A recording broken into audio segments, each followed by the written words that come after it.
Malam ini kita akan bicara tentang peristiwa Perang Mu'tah, perang yang sangat besar sekali, dan inilah perang perdana yang dilakukan Nabi SAW melawan orang-orang di luar Arab karena musuhnya orang-orang Romawi.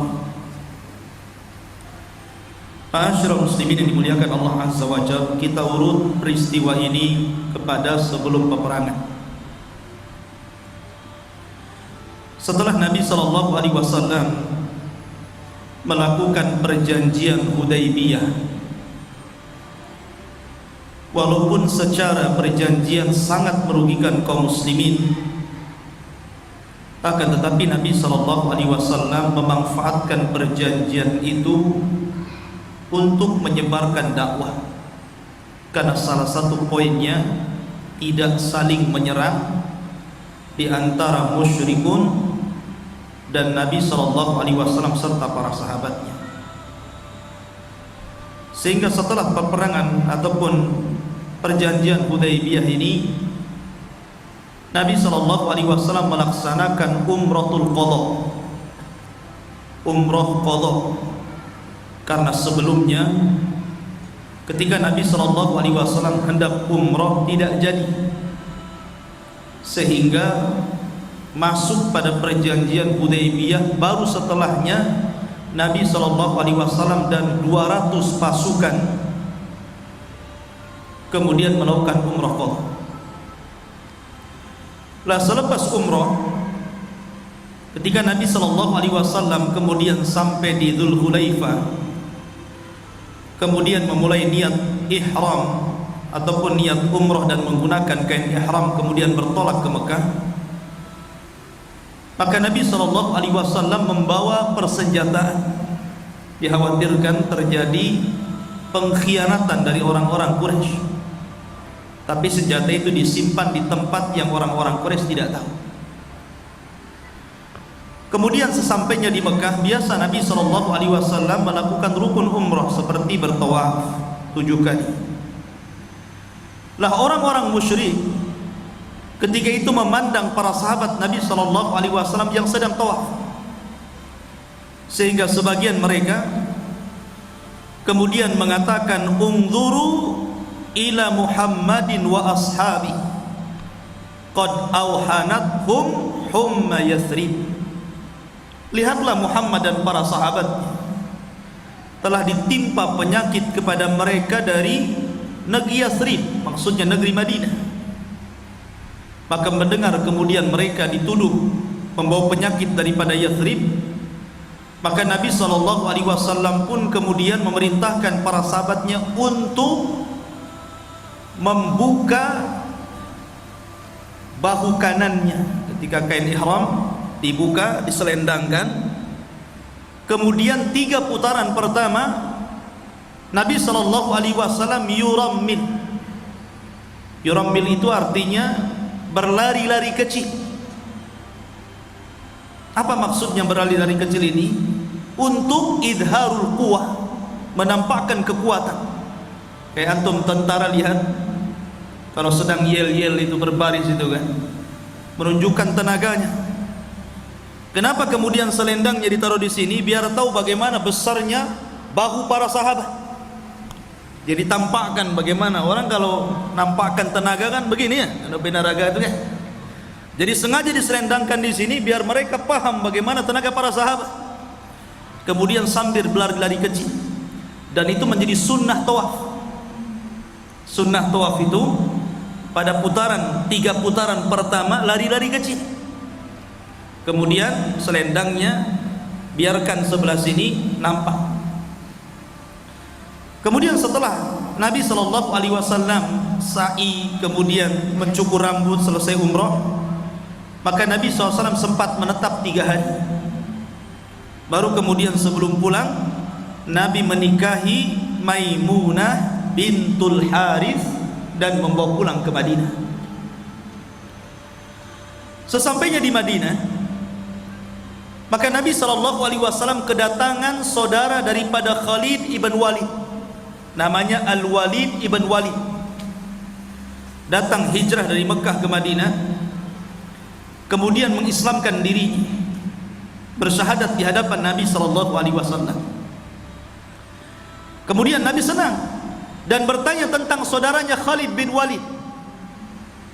Kemudian Nabi SAW memuji Khalid, kemudian menyarankan untuk masuk Islam. Maka Al-Walid ibn Walid saudaranya akhirnya menulis surat kepada saudaranya Khalid bin Walid bahwa Nabi SAW bertanya tentang dirimu, memujimu dan berharap engkau masuk Islam. Sebenarnya Khalid bin Walid itu sudah terpikir ingin masuk Islam, akan tetapi kenapa Khalid menjadi lambat masuk Islamnya, kecuali setelah adanya perjanjian Hudaybiyah, karena Khalid bin Walid itu masih jatuh cinta dengan Abu Jahal. Abu Jahal ini seorang yang bijak kalau bicara, namanya Amr bin Hisham. Orang jahiliyah menyebutnya Abul Hakam.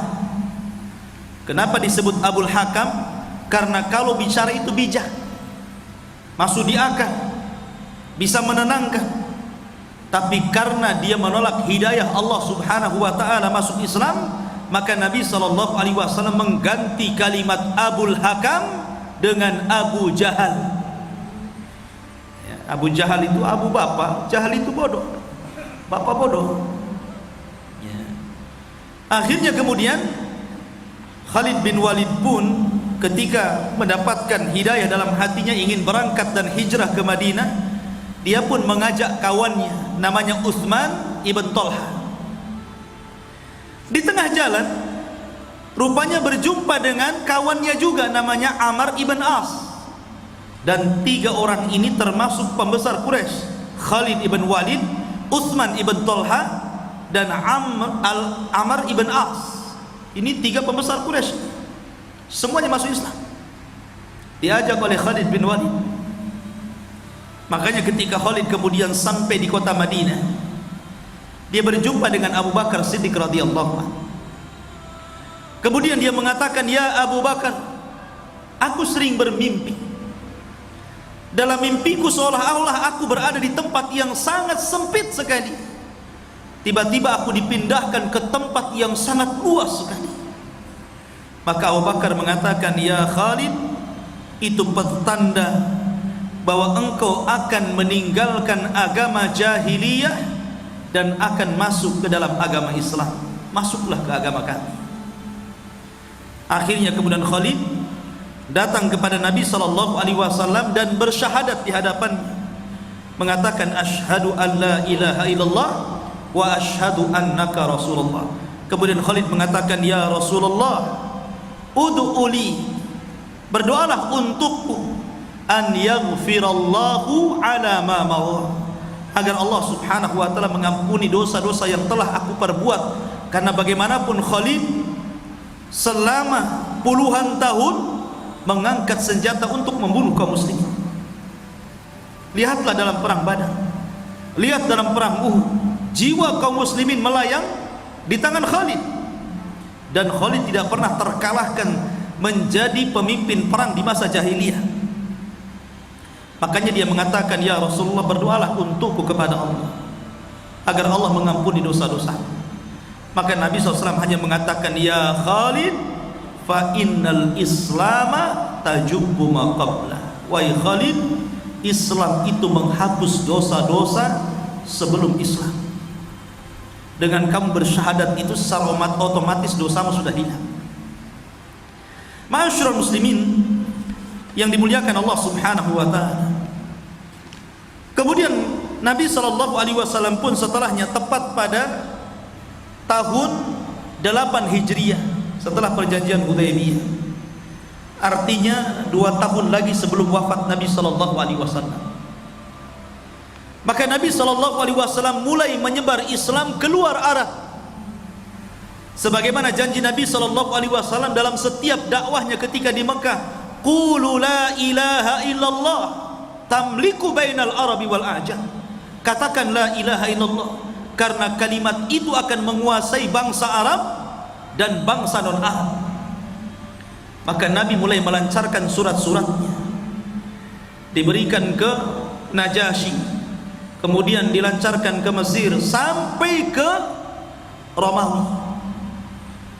Ketika itu Nabi SAW mengirim surat ke salah satu raja yang menguasai Balqa, namanya Sarahbil ibn Amr al-Azdi. Rajanya namanya Sarahbil, menguasai daerah Balqa, dan itu di bawah kekuasaan Romawi. Tapi apa yang terjadi? Al-Harith ibn Umair yang mengantar surat itu rupanya dibunuh, disalib, disiksa dan dibunuh. Padahal tidak boleh seorang delegasi itu dibunuh. Dan kalau terjadi pembunuhan kepada seorang delegasi, itu sama saja ngajak perang negara. Makanya Nabi SAW murka ketika mendengar bahwa Sarahbil membunuh delegasinya Al-Harith ibn Umair. Dari situlah Nabi SAW membuat pasukan besar. Nabi belum pernah mengirim pasukan sebesar ketika melawan orang-orang Romawi di Mu'tah. Nabi mempersiapkan 3.000. Tentu 3.000 itu sudah sangat besar, karena kaum muslimin tidak sebanyak orang-orang Romawi. Ya. Akhirnya kemudian bergeraklah pasukan ini. Ketika itu Nabi SAW meminta kepada 3 tokoh penting dan 3 tokoh sentral ketika itu untuk menjadi pemimpin perang dan pembawa liwa bendera putih.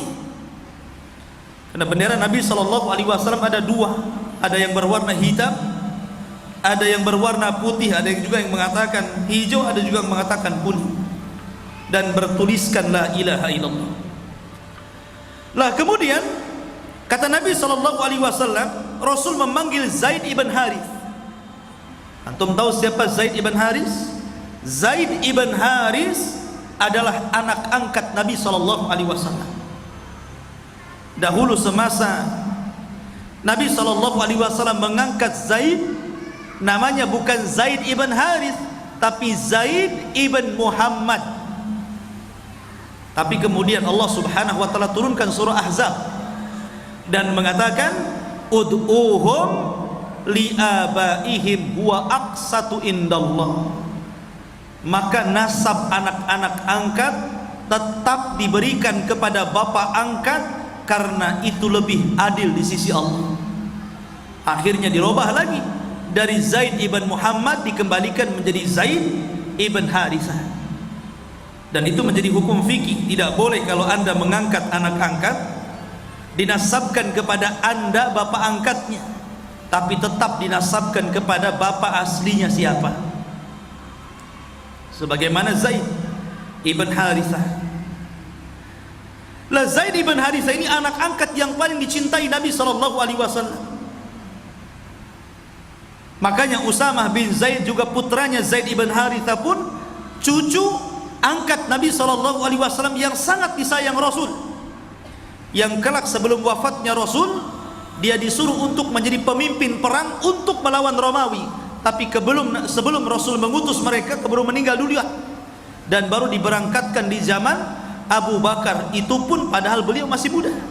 Tapi kehendak Nabi SAW tentu putusannya berdasarkan wahyu. Tapi yang jelas bahwa Zaid ibn Harithah ini adalah orang yang dicintai Nabi SAW. Bahkan satu-satunya sahabat Rasul yang namanya dicantumkan dalam Al-Quran hanyalah Zaid. Tidak ada semua sahabat Nabi yang dicantumkan dengan namanya Zaidun itu kecuali Zaid ibn Harithah. Kalau sahabat yang lain biasanya hanya diturunkan ayat tapi tidak disebut namanya. Tapi Zaid disebutkan namanya dalam Al-Quran ketika Zaid menikah dengan Zainab bintul Harith. Kemudian selang beberapa waktu karena rumah tangganya gonjang-ganjing, akhirnya Allah Subhanahu wa taala memerintahkan agar Rasul memberitahu Zaid agar Zaid menceraikan Zainab. Kemudian Zaid pun menceraikan Zainab. Tapi setelah hilang masa iddahnya, tiba-tiba Allah perintahkan Rasul menikahi Zainab, bekas istri anak angkatnya. Kenapa Nabi menikahi bekas istri anak angkat? Nabi menyuruh Zaid menceraikan Zainab, habis itu Nabi menikahinya. Tentu ini bukan kemauan Nabi, ini kemauan Allah subhanahu wa ta'ala. Allah yang memerintahkan agar Zaid menikah dengan Zainab, dan setelah itu diceraikannya dan dinikahi Rasul. Kenapa? Untuk menghilangkan adat istiadat yang batil, di mana di zaman jahiliyah tidak boleh menikah dengan istri anak angkat. Padahal anak angkat bukan anak kandung. Anak angkat itu tidak ada hubungan mahram. Maka bekas istrinya pun tidak ada hubungan mahram dengan bapak angkatnya, sehingga boleh dinikahi. Itu maksudnya, untuk menghilangkan adat istiadat ini. Zaid ini tumbuh di lingkungan Nabi SAW. Dialah yang banyak menemani Nabi SAW ketika dakwah, termasuk ketika Rasul berangkat ke Taif, kemudian disakiti oleh orang Taif. Yang melindungi Nabi SAW adalah Zaid bin Harithah.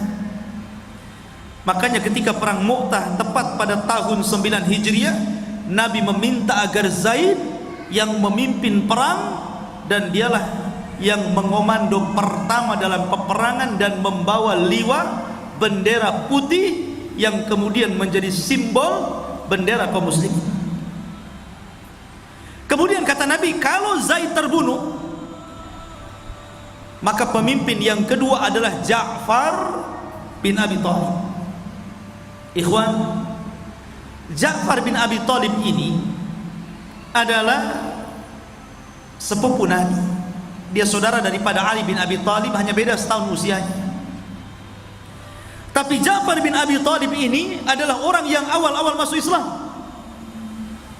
Dia orang yang termasuk juga disiksa oleh orang-orang Quraisy, disakiti oleh orang-orang Quraisy, sehingga ketika Nabi SAW mengharuskan orang-orang yang masuk Islam, yang ditekan di Mekah agar hijrah, kemudian memilihkan tempat hijrah yang terbaik, kemana? Ke Habasyah.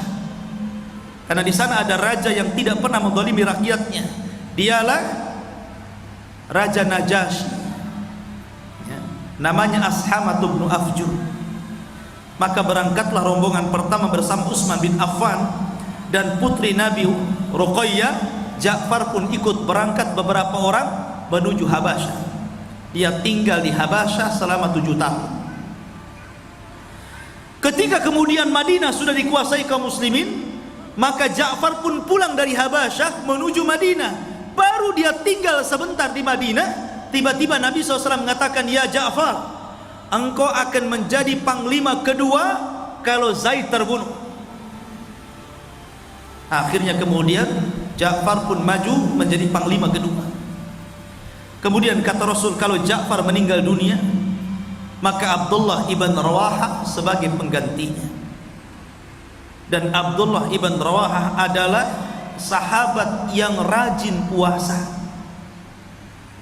Sampai-sampai Anas bin Malik radhiyallahu anhu mengatakan, dalam situasi apapun Abdullah ibn Rawahah itu tidak pernah meninggalkan puasa, walaupun dalam perang Mu'tah sekalipun dia sedang puasa. Sampai dijelaskan suatu ketika, kami dan seluruh para sahabat tidak sanggup menjaga puasa kami karena panasnya yang luar biasa. Kata Anas, kecuali 2 orang yang tidak membatalkan puasa. Pertama Nabi SAW, dan yang kedua Abdullah ibn Rawahah. Lihat, luar biasa Abdullah ibn Rawahah. Maka ketika kemudian barisan pun dibuat 3 pasukan. Yang pertama pasukan inti dipimpin oleh Zaid ibn Harithah, kemudian pasukan kedua dipimpin oleh Ja'far bin Abi Thalib, kemudian pasukan ketiga dipimpin oleh Abdullah ibn Rawahah. Tiba-tiba Abdullah ibn Rawahah menangis di hadapan pasukan, sehingga kemudian dikatakan, "Ya Abdullah, wa ma yubki? Hal anta khaif?" Wahai Abdullah, kenapa anda menangis? Kau takutnya? Kata Abdullah ibn Rawahah mengatakan, "Wallahi demi Allah, Aku tidak takut. Walakinni tadzakkartu qaulallahi ta'ala. Tapi aku mengingatkan firman Allah Subhanahu wa ta'ala. Maka orang-orang mengatakan, firman yang mana ya Abdullah? Maka Abdullah ibn Rawaha kemudian membacakan tentang jahannam. Wa im minkum illa wariduha kana ala rabbika hatman maqdiyah thumma nunajjil ladzina taqaw wa nadharu adh-dhalimina jisiya.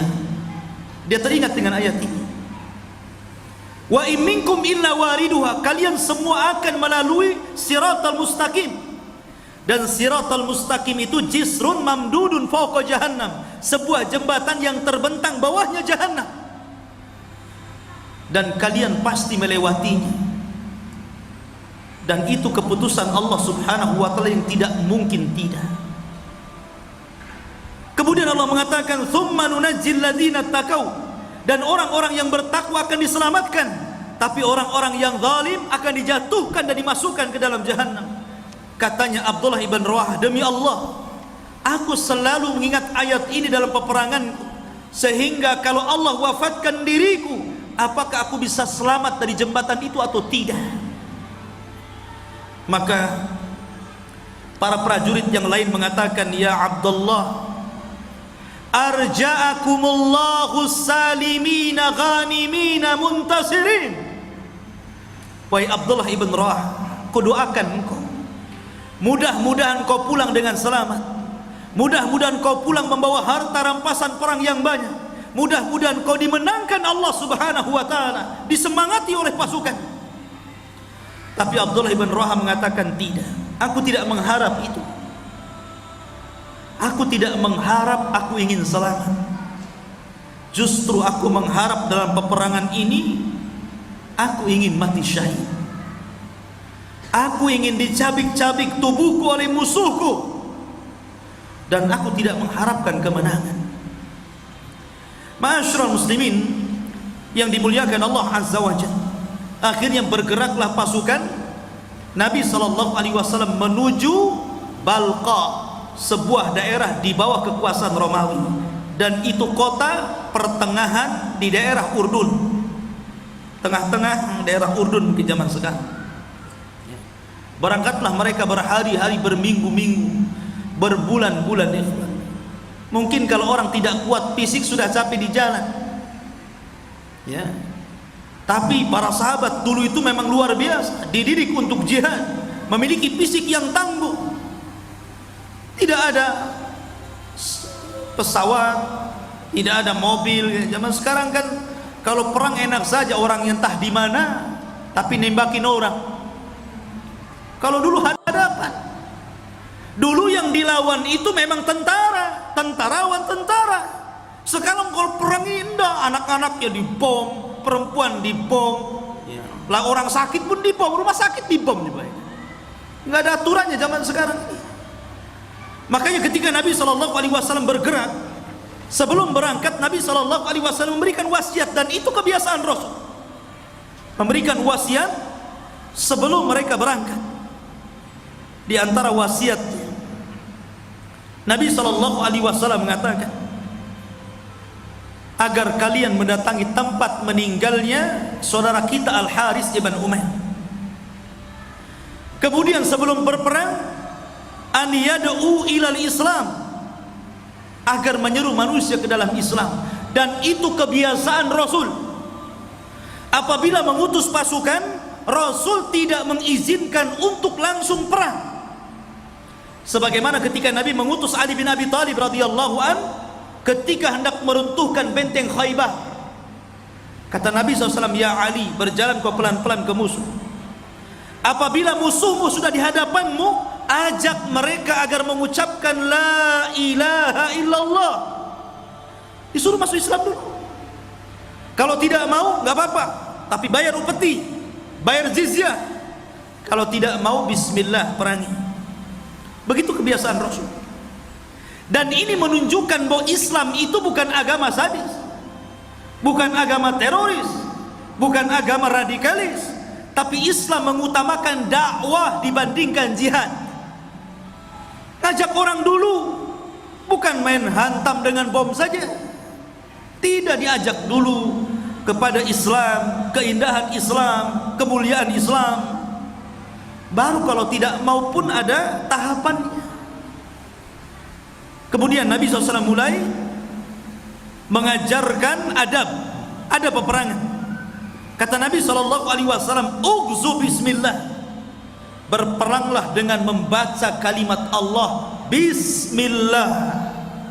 Penting ikhwan, bukan hanya berperang saja. Antum mencari kerja juga pakai bismillah. Orang rumah juga ketika melakukan aktivitas di rumah hendaklah baca bismillah. Karena bismillah itu memiliki dua kandungan makna yang sangat penting bagi manusia. Pertama, bentuk isti'anah. Bahwa dalam bismillah itu terkandung isti'anah, permintaan tolong seorang hamba kepada Allah. Karena segala sesuatu pun kalau tidak ada pertolongan Allah, maka tidak mungkin diberikan kemenangan, kesuksesan dalam bekerja, mengeluarkan sebuah permasalahan. Karena sekecil apapun perkara, kalau Allah Subhanahu wa ta'ala tidak ikut campur tangan jadi besar. Tapi sebesar apapun masalah, kalau Allah tolong dan ikut campur tangan, maka masalah itu akan kecil. Maka bacalah bismillah. Yang kedua, tabarrukan. Karena orang yang melakukan aktivitas setelah membaca bismillah, maka pekerjaan itu menjadi berkah. Bukan hanya sekedar halal, tapi berkah. Artinya walaupun bekerja ini umpamanya dapatnya hari ini tidak banyak, antum mungkin jual cincau atau gojek atau apa gitu kan, yang penghasilannya biasa antum dapat 1 juta, kok hari itu dapat 200.000 saja. Tapi kalau antum berjalannya dengan bismillah, maka 200 itu terkadang sama dengan 1 juta. Kenapa? Karena ada berkah di situ. Maka jangan lupa baca bismillah.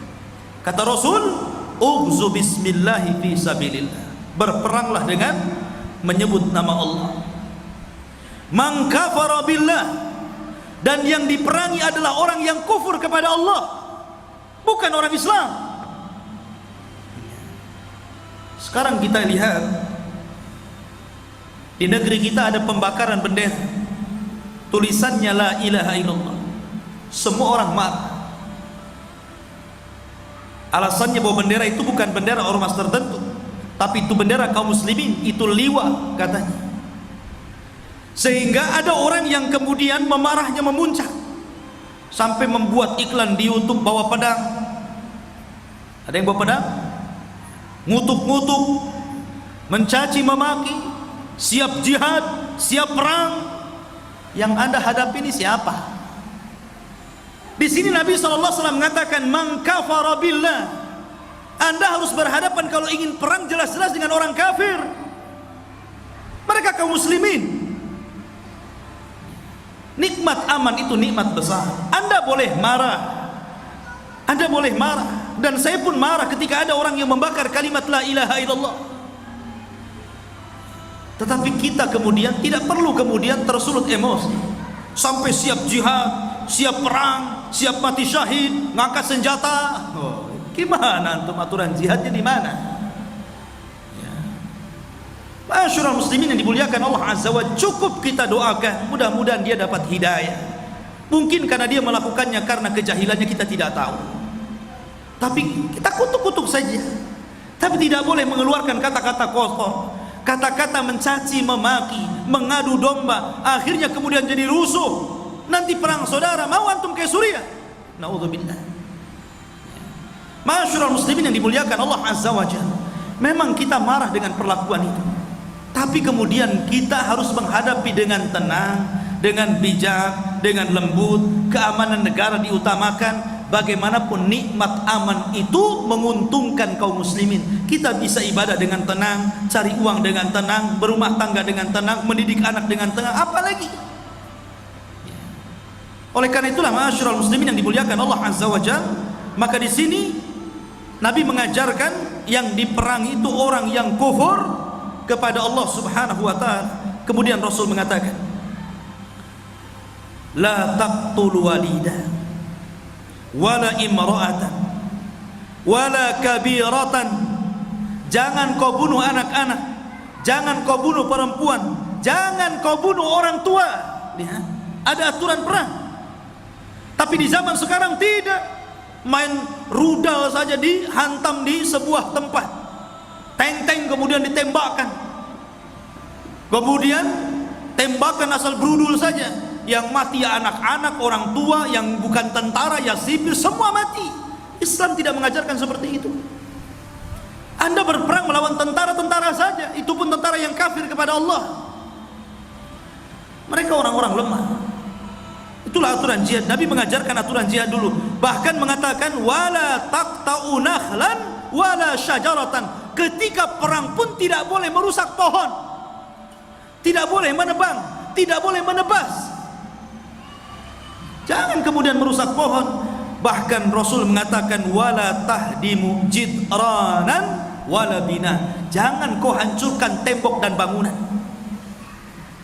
Sedemikian ketatnya adab jihad itu.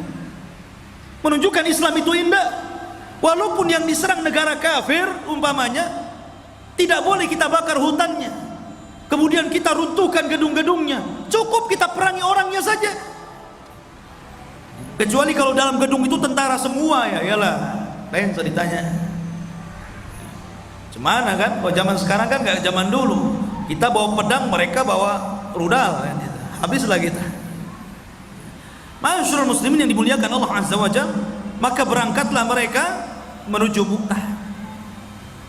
Sesampainya di Mu'tah, rupanya tentara orang-orang Romawi tidak diperkirakan sebelumnya oleh para sahabat Nabi.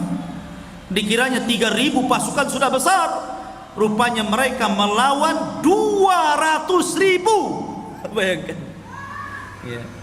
200.000 melawan 3.000 orang. Itu 1 banding berapa itu? Sehingga para sahabat ketika itu kebingungan. Ini tentara banyak nih, kita 3.000 orang saja, di hadapan kita 200.000 orang. Ada yang mengatakan 250.000. Akhirnya sebagian mereka bermusyawarah dan mengatakan, bagaimana kalau kita nulis surat kepada Rasul? Apa yang harus kami lakukan menghadapi 200.000 pasukan? Atau bagaimana kalau seandainya kita mundur dulu, kita buat siasat? Atau bagaimana kalau seandainya kita meminta bantuan agar ditambah lagi pasukan? Tapi ketika itu Abdullah ibn Rawaha adalah orang yang menyemangati para sahabat. Dia mengatakan di hadapan para sahabat yang ketika itu nyalinya hampir ciut melawan pasukan yang banyak. Kata Abdullah ibn Rawaha, ya qaumi, wahai kaumku, wallahi demi Allah, innal lati takrahuna lallati kharajtum tatlubuna syahadah. Sesungguhnya sesuatu yang kalian benci itu adalah sesuatu yang kalian keluar hari ini mencari syahadah, mencari mati syahid. Bukankah kita kesini mencari mati syahid? Justru ini kesempatan ini. Kemudian kata Abdullah ibn Rawaha, nahnu la nuqatilun nas bi'adadin wala biquwatin wala kabiratin, innama ihdal husnayn, innama ihdal husnayaini zuhurun aw syahadah. Kata Abdullah bin Rawaha, kita tidak hendak berperang karena jumlah, kita tidak hendak berperang karena kekuatan, kita tidak hendak berperang karena besarnya pasukan, tapi kita berperang karena mencari 2 perkara yang baik. Pertama kemenangan, yang kedua syahid. Apalagi? Akhirnya kemudian para sahabat terpancing dengan provokasi daripada Abdullah ibn Rawaha. Mereka bangkit semangatnya, kemudian mereka sampingkan ide-ide tadi, siap perang. Ma'asyiral muslimin yang dimuliakan Allah Azza wa Jalla, maka berangkatlah pasukan melawan tentara Romawi 200.000 yang dipimpin oleh Herakli. Berjumpa di Mu'tah di pertengahan Urdun. Dan luar biasa ikhwah, Anda bisa bayangkan 200.000 melawan 3.000. Lautan tentara yang sangat kuat dari Romawi, yang dikenal kekuatan perangnya. Mereka seperti melebur, mengepung tentara yang kecil, tapi semangat para sahabat tidak patah. Mereka tetap meringsek ke depan dan kemudian berperang dengan sangat hebat. Akhirnya pemimpin kaum muslimin Zaid ibn Harithah pun gugur pertama kali dalam perang Mu'tah, sesuai dengan tartib sabda Nabi. Setelah Zaid meninggal dunia, sebelum bendera itu jatuh, lalu diambil oleh Ja'far bin Abi Thalib. Karena kalau bendera itu jatuh, itu tanda kekalahan, menunjukkan bendera itu sesuatu yang mulia, harus dipertahankan. Maka akhirnya Ja'far pun mengambil bendera, dipegangnya oleh tangan kanannya, sambil tangan kirinya menyabat-nyabat musuh. Tapi Allah takdirkan tangan kanannya tersabat sehingga putus, kemudian diambil tangan kirinya. Tangan kirinya pun tersabat, putus juga. Akhirnya ditaruh di dada, kemudian dipeluknya. Sampai kata Anas bin Malik radhiyallahu anhu mengatakan, aku melihat hampir puluhan, ada yang mengatakan 70 lebih tusukan pedang di tubuh Ja'far bin Abi Thalib, sampai akhirnya dia terguling dari kudanya, dan kemudian Abdullah ibn Rawahah menangkap benderanya. Ketika Ja'far meninggal dunia, Nabi SAW berada di Madinah. Rasul SAW tahu bahwa Ja'far gugur karena malaikat Jibril memberitahunya. Makanya kemudian Rasul SAW mengatakan, laqad abdalahullahu ala yadaihi bijanahaihi yatiru fil jannati haitsu syaa.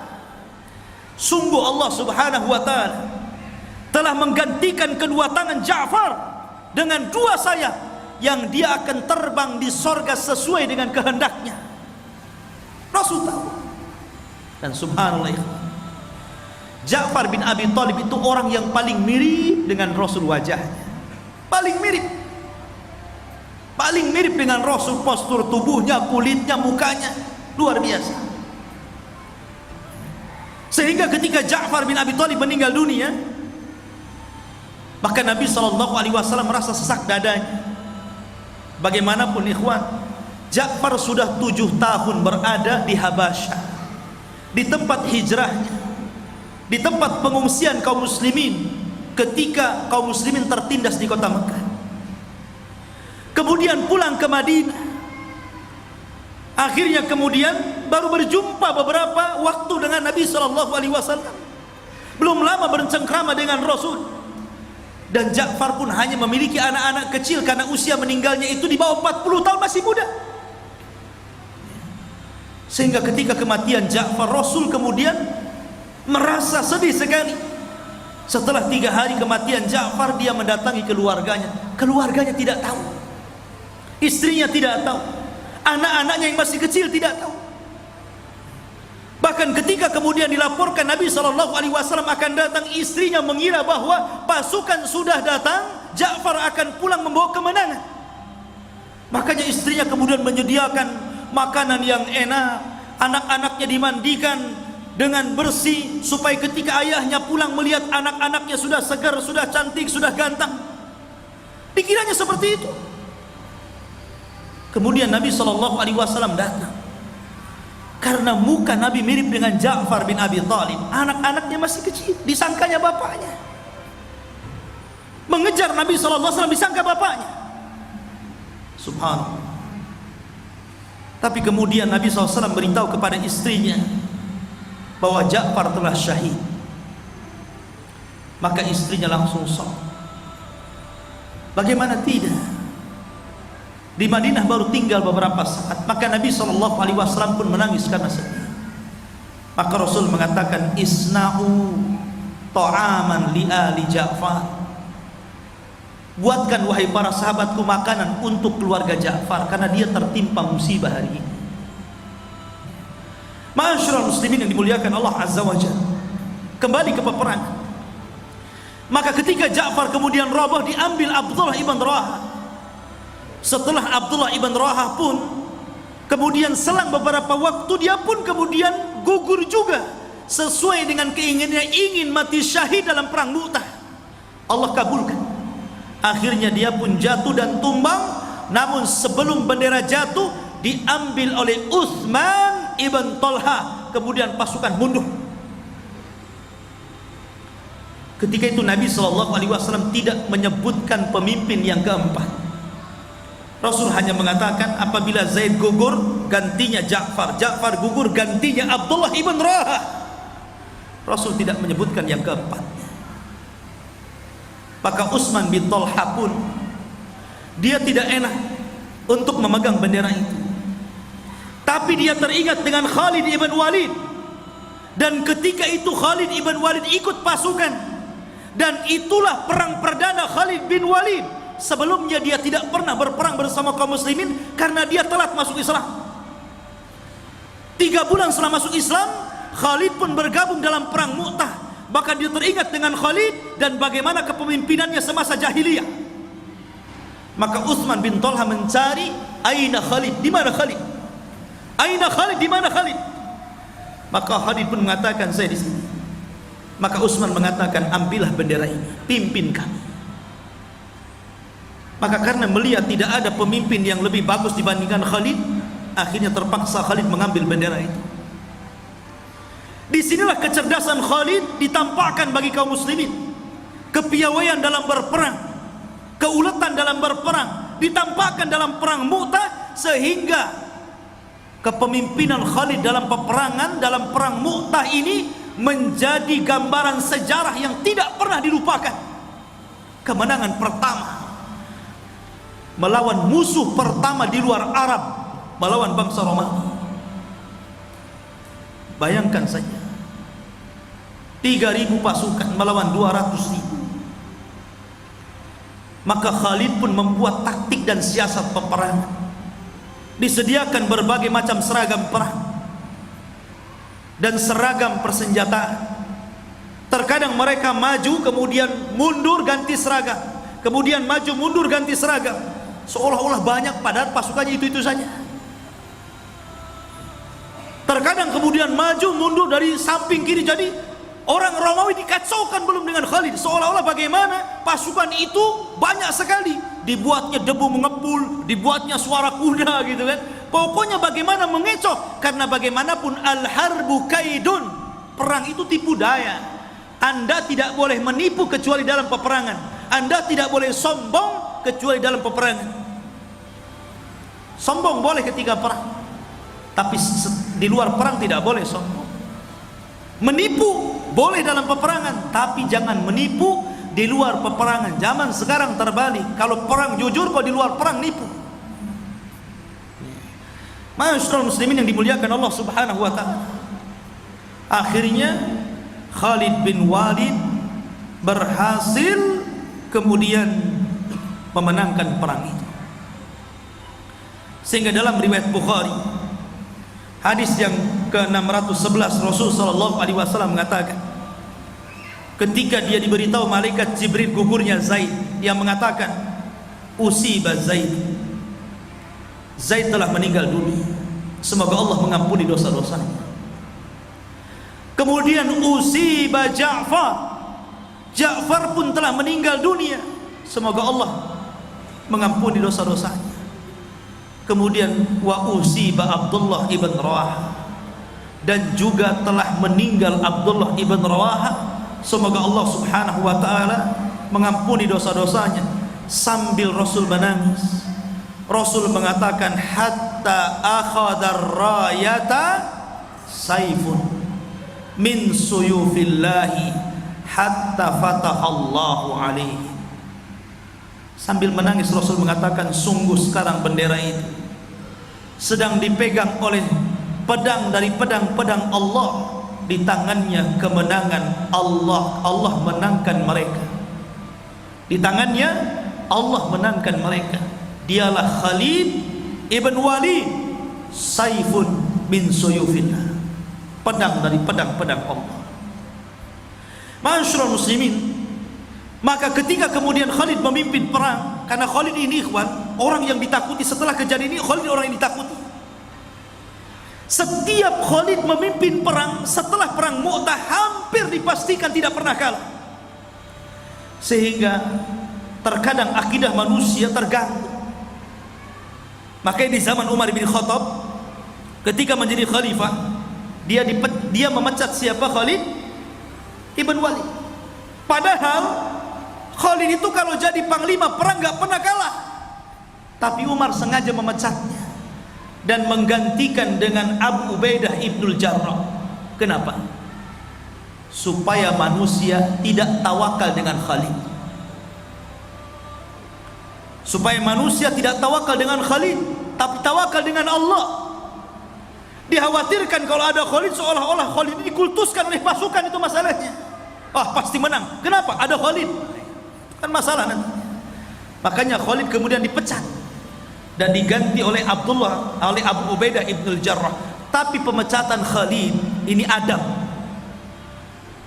karena ketika itu sedang perang melawan Qadisiyah, perang Qadisiyah melawan orang-orang Persia. Abu Ubaidah ibnul Jarrah menyembunyikan suratnya sehingga pasukan tidak tahu, Khalid pun tidak tahu, supaya pasukan tidak down, maksudnya gitu ya. Baru setelah perang dimenangkan kaum muslimin, baru surat itu diberitahu. Lihat adab, supaya tidak down dengan begitu. Tapi Khalid bin Walid itu memang demikian. Makanya Abu Bakar Siddiq radhiyallahu an ketika mengirim surat kepada Musailamah al-Kadzab, si nabi palsu, dia mengatakan, ya Musailamah, tobat kamu atau ku utus kepadamu Khalid bin Walid. Sampai ngancam Musailamah itu dengan mengirim Khalid bin Walid tuh Abu Bakar. Kamu mau tobat nggak? Kalau enggak, ku utus Khalid memerangi kamu. Saking hebatnya Khalid itu, sampai Abu Bakar menjadikan dia kapolrinya. Ma'asyiral muslimin yang dimuliakan Allah Subhanahu wa taala. Akhirnya kemudian Khalid pun berhasil memukul mundur. Maka kerugian bagi musuh ketika itu banyak sekali, karena yang meninggal dunia dari kaum muslimin tidak banyak. Dari kaum muslimin itu yang meninggal hanya 12 orang, sementara dari orang-orang Romawi 3.350 orang. Kita bisa bayangkan, kaum muslimin yang gugur berapa orang? 12 orang. Dari 3.000 itu cuma 12 orang saja yang meninggal mati syahid. Tapi orang Romawi meninggal 3.350 orang. Makanya wajar kata Khalid, aku saja ketika perang pedangku 9 pedang patah. Jadi patah ganti lagi, patah ganti lagi, patah ganti lagi, sampai 9 pedang. Sehingga terakhir nggak ada pedang, ya sudah pakai besi apapun main pukul. Udah terakhir nggak ada pedang lagi. Ya wajar ya kalau Khalid bin Walid saja 9 pedang patah gitu kan. Ya wajar kalau dari pihak musuh banyak. Dari situ ketakutan Romawi dan akhirnya mereka mundur. Maka peperangan pun dimenangkan. Sehingga ketika itu seorang Romawi datang kepada Khalid dan mengatakan, ya Khalid, apa kunci kemenanganmu sebenarnya? Maka Khalid hanya mengatakan, kami umat Islam nuhibbul mauta, sangat mencintai kematian. Tapi kalian tuhibbul haya, sangat mencintai kehidupan. Itulah kunci kemenangannya. Kan gitu. Simpel. Kami suka mati, Anda suka hidup. Itu kuncinya. Ma'asyiral muslimin yang dimuliakan Allah Azza wa Jalla. Akhirnya Khalid pun tidak mengejar Romawi, sebab bagaimanapun mereka tentara besar. Yang penting mereka sudah kalah, sudah mundur balik lagi, sudah selesai. Maka Khalid pun pulang. Sesampainya di Madinah, rupanya para tentara ini diperlakukan oleh wanita dan anak-anak, dilempari kerikil-kerikil kecil. Karena mereka pulang bukannya membawa syahid, Mereka mengatakan, farartum minal mauti ya firar. Buat apa kalian kembali ke Madinah? Buat apa kalian kembali dari peperangan, wahai orang yang lari dari peperangan? Lihat, anak-anak yang melempari, wanita-wanita melempari. Kenapa kalian pulang lagi? Harusnya mereka tumpas mereka sampai mereka habis, atau kalian yang habis gitu. Bayangkan, anak-anak yang melempari. Kalau sekarang kan senang, wah, suaminya selamat, nggak usah diteruskan bak, mati di sana. Masyaallah muslimin yang dimuliakan Allah Subhanahu wa taala. Tapi Nabi SAW mengatakan, hum laisu bil firar walakinnal kiram. Tidak, mereka bukan orang-orang yang lari dari peperangan, tapi mereka adalah orang yang pulang dari peperangan dan akan kembali ke peperangan untuk menghancurkan Romawi. Rasul membela. Dan subhanallah, selang 2 tahun setelah perang ini, tepat di bulan Rabiul Awal hari Senin tahun 11 Hijriah, Nabi SAW pun kemudian pupus, dan sebelumnya mempersiapkan pasukan besar untuk melawan Romawi, dipimpin oleh anaknya Zaid. Kalau dalam perang Mu'tah bapaknya yang mimpin, maka sebelum Rasul wafat, Rasul meminta anaknya, anak Zaid ibn Harithah, Usamah bin Zaid, memimpin perang melawan Romawi. Tapi Rasul keburu wafat, tapi tetap di zaman Abu Bakar diberangkatkan pasukan ini dan berhasil di zaman Abu Bakar menaklukkan Romawi. Ma'asyiral muslimin yang dimuliakan Allah Azza wa Jalla. Tapi ada kisah yang menarik kepada Usamah bin Zaid. Usamah bin Zaid suatu ketika melalui beberapa tahap pertempuran. Usamah ini orangnya kuat, orangnya sangat kuat, karena memang didikan Nabi SAW sebagaimana ayahnya Zaid ibn Harithah. Dia orang yang paling dicintai Nabi SAW. Maka Usamah bin Zaid, satu pertempuran pernah diutus Rasul, tiba-tiba ada seorang musyrik menyerang orang-orang Ansar. Geram dia, nggak terima. Akhirnya dia mengejar musyrik itu. Setelah berhadap-hadapan, kemudian bertempur habis-habisan, rupanya orang musyrik itu kalah. Ketika hampir kemudian pedangnya melayang di lehernya, tiba-tiba musyrik itu mengucapkan la ilaha illallah. Maka Usamah sempat terhenti, tapi tetap menebasnya dan mati. Perang itu dimenangkan kaum muslim. Rasul senang, tapi Rasul mendapatkan kabar yang tidak enak dari Usamah ibn Zaid karena membunuh orang musyrik yang mengucapkan la ilaha illallah. Maka Usamah dipanggil, ya Usamah, aku tahu man qala la ilaha illallah. Wahai Usamah, apakah engkau membunuh musuh yang telah mengucapkan kalimat la ilaha illallah? Kata Usamah, ya wahai Rasul, karena dia firaran minal maut, karena dia lari dari kematian, takut pedang. Sengaja, itu siasat dia saja itu. Dia takut dibunuh, makanya mengucapkan kalimat syahadat biar tidak jadi dibunuh. Tapi Nabi mengatakan tidak. Aqatalta man qala la ilaha illallah ya Usamah. Apakah engkau sudah membunuh orang yang mengucapkan kalimat la ilaha illallah ya Usamah? Tapi Usamah tetap berdalih bahwa itu siasat orang musyrik supaya lari dari peperangan, lari dari kematian. Tapi Rasul mengatakan, ya Usamah, afala syaqaqta an qalbi hatta ta'lama aqalaha lillah am li ghairillah. Wahai Usamah, apakah kau sudah belah dadanya sehingga dia mengucapkannya karena Allah atau bukan karena Allah? Tapi Usamah bin Zaid mengatakan, ya Rasulullah, aku tidak tahu, maafkan aku. Usamah baru sadar bahwa Rasul itu, Islam itu hanya memandang orang dari zahir, bukan dari batin. Pokoknya di depan kita ada orang yang mengucapkan kalimat la ilaha illallah saat perang atau di luar perang, apakah dia musuh atau bukan musuh, yang jelas dia bersyahadat, maka kita tidak boleh menebasnya karena dia sudah zahirnya muslim. Berarti Usamah sudah membunuh seorang muslim. Makanya dia mengatakan, istaghfirli ya Rasul, ampuni aku wahai Rasul, aku tidak tahu. Tapi Rasul mengatakan, ya Usamah, Madza tasna bila ilaha illallah? Idza ja'atka yaumal qiyamah tuhaju 'alaika sahibuha. Wahai Usama, apa yang akan kau lakukan dengan kalimat la ilaha illallah? Kalau kalimat itu datang kepadamu pada hari kiamat, kemudian datang menghadap Allah dan mengatakan bahwa engkau pembunuh yang mengucapkannya, apa yang kau akan lakukan di hadapan Allah? Apa yang akan kau pertanggungjawabkan di hadapan Allah, wahai Usama? Usama hanya mengatakan, ya Rasul, istaghfirli. Tapi Rasul tidak menambah kecuali kalimat itu. Sampai Usama mengatakan, wadidtu ma aslamtu illa yauma ini. Duhai kiranya aku baru masuk Islam ketika itu. Karena biasanya orang yang baru masuk Islam tidak dimarah-marahi sama Nabi. Dia sudah lama Islamnya, makanya dimarahi sama Nabi.